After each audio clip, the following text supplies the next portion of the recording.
Hey guys, welcome back to my channel. So my husband is here again. He's a little messed up. Just a little bit. It's okay though. It's your day off. I just realized I never told you his name. His name was Thomas. Hi. So there, now you know his name. This video is going to be about how I got into reading. And by getting into reading, I mean like consistently reading every single day, which I didn't do till the summer of last year. About, yeah. Yeah, summer of 2017 was how I got into reading. Isn't a very happy, fluffy, funny kind of story, and this might be a little long. So, you know, if you're not really in the mood to watch it, that's totally fine. Just want to come back and watch this, totally okay too. Or if you need to, you just put me on the background. Whatever works for you. You do you. I love that saying. If you watched my very first video, the BookTube newbie tag video, there was a question that says, how did you get into reading? And I glossed over that question. I didn't really want to go into depth with it, but today I do. And so with that, I'm just going to stop rambling and go ahead and get started. Thomas is here with me to not only kind of, you know, make sure I'm not going off track here, but also to be my support. I feel like I need him in this video because how I got into reading not only affected me, it affected him as well. He suggests that we just go into after we got married. 3 months after we got married, he had to deploy. If you're in the military, you know that's hard, especially he was deploying very frequently, like every single year. We found out that we were having a baby. Having our daughter a month before I was leaving. Yeah. I was literally on my way to a deployment meeting and Lori called me and was like, hey, we're pregnant. And I was like, awesome, yay. I was super excited. I always wanted to be a father. And then I deployed. I didn't really have that honeymoon period, you know, oh my gosh, I love you so much, you're my husband, you know. Yeah, we didn't get that. Maybe for like a month. Fast forward to my third trimester, I got sick. I could go a whole other video about that, but just to keep this part short, I got sick with preeclampsia. Do not wish that on my worst enemy. It's a fucking nightmare. And I ended up being on bed rest for 2 weeks. My doctor suggested I call Red Cross to see if they would send him home because of my situation. Didn't happen because I had to be on my deathbed. I had to be dying in order for him to come home. He was not able to come home until 2 days after our daughter's birth. It was great having him come home, but at the same time we had to figure out how to live together again, to rekindle a relationship after him being gone, you know, for so long, because I had my routine, he had his, and he also had to figure out a way to reintegrate into, you know, society. Just dealing with civilians in general, because he spent, you know, 6 months overseas with his fellow brothers and sisters, and, you know, it's a war zone there. Yeah, he had to figure that out at the same time figuring us out, and then having to adapt to our beautiful baby girl and having to figure out how to be parents. That is a lot to take in, and also I was still recovering from preeclampsia. I had ended up having signs of postpartum depression. She had postpartum depression. I'm not gonna say has it because I was not diagnosed. I didn't see my doctor. Don't do that. Don't do that. Don't be me. It eventually kind of went away. Then he got out of the Marine Corps and we moved to a different state. This was my first time being away from my parents, from my sister, from my family. And we also had our daughter, who was 6 months at the time when we moved here. Something like that. And then a month later we found out we were pregnant again. Because of that, you know, experience that I've had giving birth to our daughter, you know, less than half a year ago, I was starting to freak out. I was still trying to get myself together emotionally, mentally, us still trying to work things out.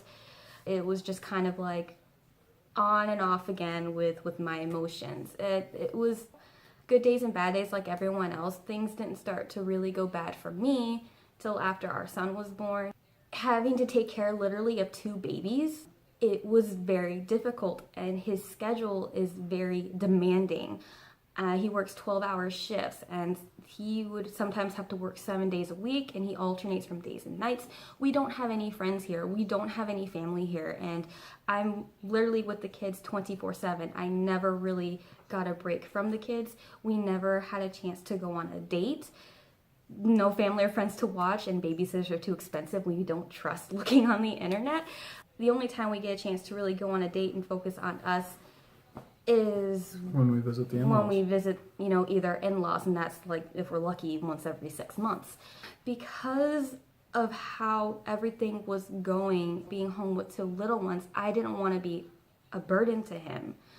I had a hard time expressing what I was feeling, and again, signs of depression or postpartum depression came back. I'm not going to say I had it because I wasn't diagnosed, but he's confident that I did. At the time, I was working anywhere from 100, in a 2-week period, I was working anywhere from 100 to 168 hours a pay period. If anybody knows, that's 12 hours a day, 10 to 14 days a week. And like she said, she didn't get a break. She was with the kids, and I was on night shift, so I had to get sleep. At the time, I was only getting roughly, maybe 3 to 6 hours of sleep. And our son would not sleep through the night. And he never slept. When it got to the point where she was very distant and nothing would ever, she wouldn't talk to me. She wouldn't, I knew something was wrong, but there was nothing I could do. I pushed him away. He told me, "You're not happy." And I didn't know how to express what I was feeling. I started to shut down.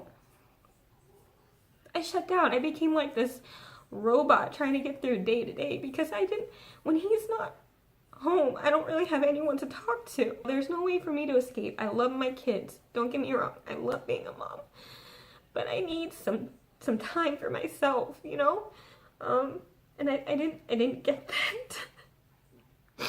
So I was mentally, emotionally, and physically exhausted. Eventually, as time went on, Thomas said I needed to do something. I tried makeup. That's a great little me time, but it takes a lot of time for me. I'm very slow. And she doesn't like to get up early. No. When the kids sleep in, I like to sleep in. Writing, that didn't last long. I'm not a writer. And then one day, he said, "Why not try and read? Just try it. Humor me. Just try it." See, my idea for reading was I wanted her to read the adult books so she would get back into the mood of certain things. Stop. Too much TMI. Comic relief. Okay, great. You laughing? And it started bringing her out of her shell a little bit. He got me Throne of Glass. Whenever I had time, I read. And for a moment, 10 minutes, or even when they're asleep for an hour, I'd read. And for just that little bit of time, I was able to escape whatever was going on in my head. I stopped thinking about all my worries, all the things that stressed me out. I felt, for the first time in a very long time, I felt relaxed. And whenever my husband came home, I just started beaming and started talking about this book is flippin' amazing. Because we couldn't go on a date, so we started just reading together. And that worked perfectly because sometimes I don't want to talk. I don't. So we'd read together, and then we start talking about the books instead of, things that caused us to argue for no apparent reason. It was nice. And then it started to help me to open up more about how I was feeling inside of what was going on. It started to break that barrier that I built between me and him. Because I can't help take care of my family if I don't take care of myself emotionally, mentally, and physically. So reading was literally my escape, and it literally became a therapy for me. Reading, I think, has helped me get out of the depression that I might have had, that he sees that I have had. And believe me, I probably should have seen a therapist or a doctor, but he said he would have dragged me to the doctors if it had gotten any worse because it was getting really bad. I'm really thankful that he suggested reading and took me to the bookstore to get that book that made me fall in love with reading. And I've noticed that if I don't read for a few days, I get a little cranky and a little moody. So I read consistently every day, and I don't think I will ever stop reading. If you've made it this far, I hope this video was okay. I just wanted to share my story, how I got into reading and how much it has impacted me. And I would love to know if you guys read whenever you're feeling really down, upset, and if it's helped you. Only if you're comfortable to share. I just want to thank him for a minute because he's would not leave my side at all during that really hard time. I'm bullheaded and stubborn. Once I set my eyes on something, it's mine. I'm really thankful for meeting you guys through this booktube community. I really consider you guys my friends. I want to cut in there and say thank you guys for showing my wife all the support. It means a lot to her, and it makes me happy that she is enjoying this. Yeah, when I started smiling more, my husband said, I haven't seen you smile like that in a very long time. It's been really nice. So thank you guys. Okay, so before I start blubbering like a lunatic, I'm gonna end this video here. So yeah, thank you guys so much for watching. I promise you guys that the next video is gonna be more cheerful and probably funny. Alright guys, thank you so much for watching. I hope you guys are having a great day, and hopefully I'll see you again in my next video. Take it easy, guys. Bye guys.